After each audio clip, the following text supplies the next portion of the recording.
If you're looking for a heart-wrenching and action-packed movie about a desperate father trying to get medical care for his ill son, then my review of John Q is for you.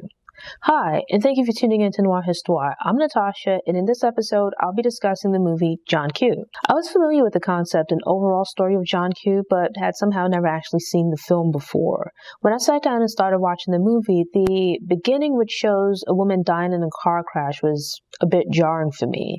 It hit close to home because just the day before, a family friend died unexpectedly in a freak car accident.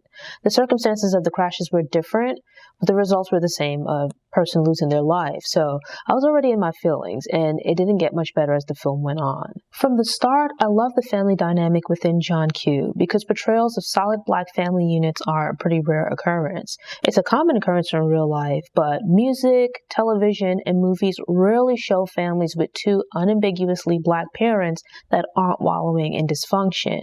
Yet here we have John, played by Denzel Washington, and Denise, played by Kimberly Elise, who were married, obviously in love, and respectful towards each other. There's also a positive, loving relationship between John and Mike. Mike is played by Daniel E. Smith. So a Black father and his son, great relationship that isn't built on hypermasculinity or the passing on of dysfunctional behaviors and beliefs. And obviously, if everything was hunky-dory, we wouldn't have a story. See what I did there? But it's refreshing that the drama comes from outside the family and draws them closer.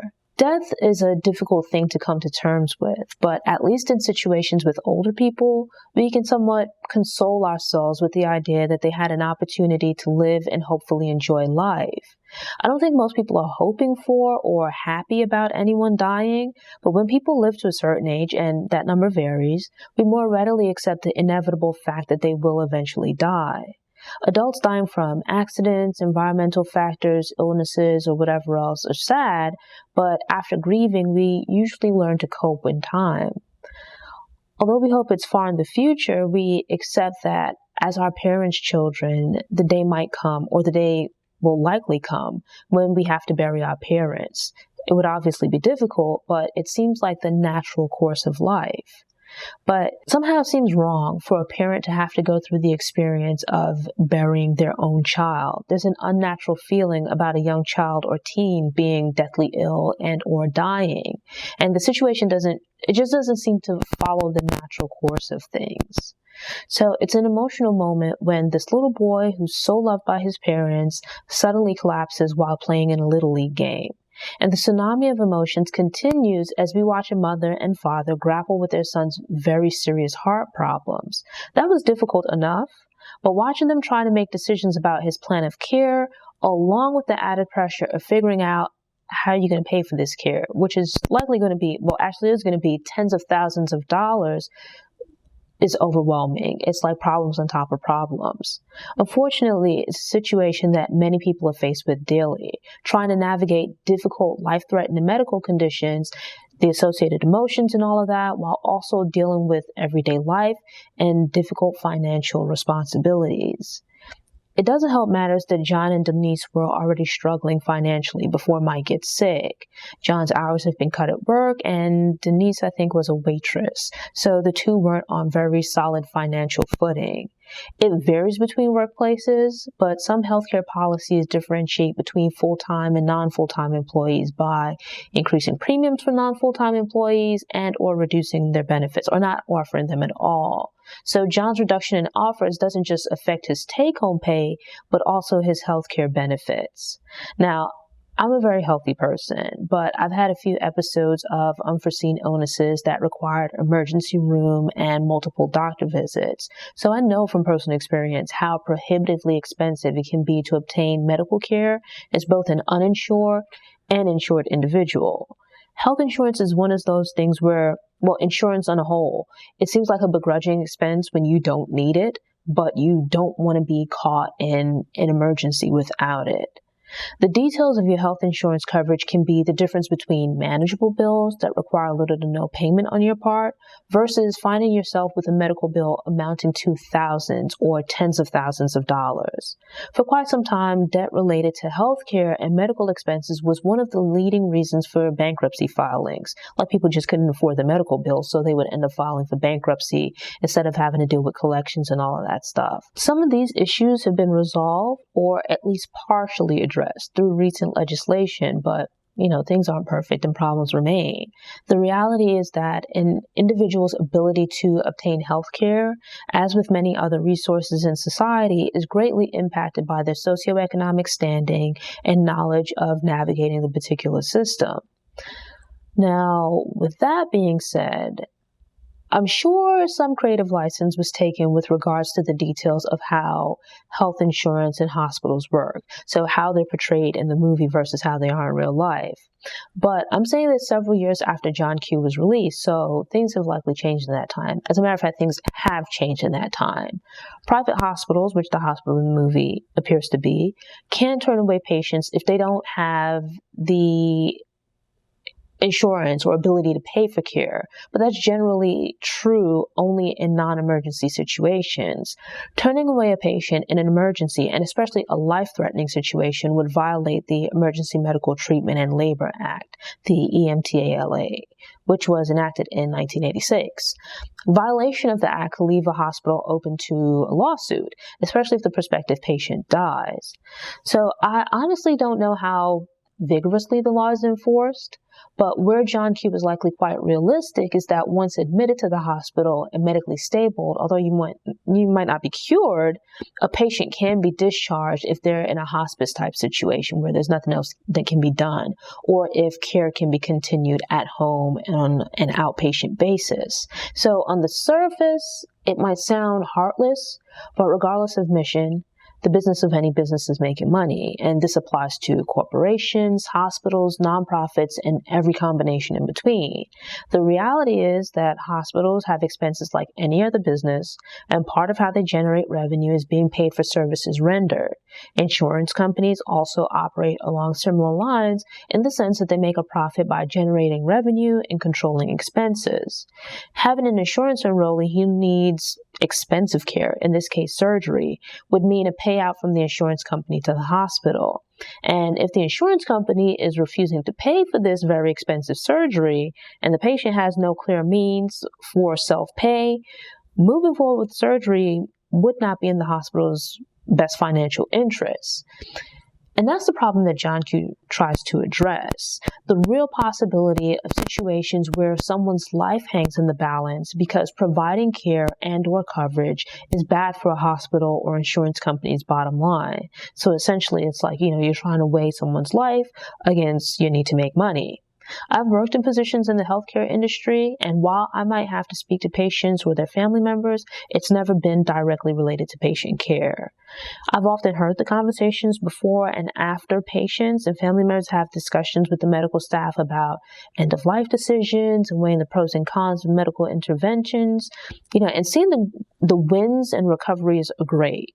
But the deaths and declines, in addition to other factors, let me know for certain that being directly involved with patient care is not at all for me. It requires a special kind of person, which I am not. It's expensive to become a doctor and especially a surgeon, so they're paid relatively high salaries to offset the financial and time costs. And those high salaries and professional liability insurance costs are then passed on to hospitals. Hospitals also have to provide facilities, equipment, ancillary staff, all of which represents additional expenses. So there's a symbiotic relationship between these various things, and recklessly cutting corners in any one area can have adverse effects on patients and the medical outcomes. In watching the film, Mike's diagnosis was explained as being an enlarged heart that wasn't pumping his blood effectively or efficiently. This leaves him teetering on the brink of heart failure. I don't have kids, so I don't know much about their development, but it seems like they go to the doctor quite often as babies and toddlers. And I would assume that Michael would have had frequent wellness checkups as a baby that would have gradually decreased as he became an older child. Granted, I'm not a healthcare professional, but it seems unlikely that his heart condition would have occurred within a relatively short amount of time without being accompanied by some other major health event. Like he didn't have a heart attack or something like that. But somehow there's like this major issue all of a sudden. With wellness checkups, vitals, blood work, all that kind of stuff, how would this medical condition have gone undetected for the amount of time needed for it to become so serious? Like, how did they not catch it earlier before it turned into this major catastrophe? So I asked this question as someone who has only dealt with PPO plans, where my co-pays are a flat fee regardless of facility and co-insurance is less when I remain in-network, but I'm not required to only see doctors at a particular facility or network of facilities. But as John Q points out, this might not be the case when an individual has an HMO plan. I don't know how accurate or realistic the scenario is, but the film implies that within an HMO, which is the kind of insurance that this family has, the insurance company and medical staff work in tandem and might not exactly deny cure, but rather not take all of available steps to identify potential health issues. In this case, the insurance company and Mike's regular doctors are suspected of working closely together to manage expenses and increase profits. So they've seen this problem looming, but haven't done everything to address it, kind of ignoring it. I found the healthcare scenario in John Q and its implications to be fascinating. Instead of an academic documentary, the filmmakers put together a heart-pounding drama that packs an emotional punch, which surely got audiences talking like around the time when it was released. This was released back in 2002, I think, so it's been a bit. But where the film went left for me was with the hostage situation, which seemed a bit unbelievable. There have been several hostage films, but most of the ones I've seen have been in banks, like during a bank robbery. A hospital just seems like the worst place to take hostages because the hostages, which you use as a bargaining chip, like they're collateral, right? They can unintentionally die. I mean, this is a hospital. What if one of your hostages just happens to have a heart attack, like they're having chest pains, and that's what they're there for? Not to mention, hospitals tend to have multiple entrances as well as various units, which would be difficult for one person to secure while also keeping the hostages under control. The decision seems devoid of logic and purely based on emotion, but maybe that's the point, right? John is a father at the end of his rope and seemingly out of options takes desperate action in an attempt to save his son. Obtaining care for Mike is complex, but from a medical perspective, there are three major hurdles: getting him onto the donor list, obtaining a heart, and undergoing surgery. This is another reason the whole hostage scenario doesn't make sense to me. So let's say you take hostages, right, and you force the hospital to put Mike on the donor list. The hospital puts patients on the list, but the lists are national, so the hospital isn't the final authority on controlling the list or deciding who gets organs when they become available. And even if you get on the list, you won't necessarily shoot straight to the top. People often have to wait for an organ to become available, and even when an organ becomes available, like they have to actually match for it. If they can easily put Mike on the list, couldn't they just say that they did and not actually put him on the list, or put him on the list and then take him down when things die down, or you let the hostages go? What would John do in that time? How is he going to hold these hostages for the months or years that it might take for a match? Performing surgery under normal conditions is enough of an issue, but add a gunman, and I don't think that decreases the risk of something going wrong. It just seems like a bad idea all around. Another thing that I didn't like, which was a smaller issue, was that the movie seemed to imply that the catalyst for John taking the hostages was Denise calling him distraught and yelling at him to do something. There's like this whole Adam and Eve thing, which is a lazy story device that often occurs where a male character does something wrong or reckless, and the woman is painted as being the instigator. It's less irksome than some of the other points of the movie, and to a degree, Denise was given something to do throughout the film, unlike in many other movies where female characters are just, there. With all of that being said, enjoying John Q requires a degree of, going with the flow and overlooking things that fly in the face of reality. But this is a heart-wrenching and action-packed movie where the tension runs so thick throughout that you grip your armrest and hold your breath. I think we can all put ourselves in the minds of being a parent with a sick child, not even a sick child, but a potentially terminally ill child, and having no means to get them the help they need. Like, imagine the helplessness. And then loving your child, your son in this case, to the point where you'd sacrificed your life for that of your child. It's an extreme example, but I like films like this that use creativity and a compelling story to offer commentary on real life issues and situations. Granted, the film was released back in 2002, and things have fortunately changed a bit since then, but there's still a lot of room for improvement. The film focuses on the difficulties that surround navigating the obtainment of medical care. And another point of concern that gets lost in the shuffle is the reality of just how many people are only one missed paycheck or emergency away from financial devastation.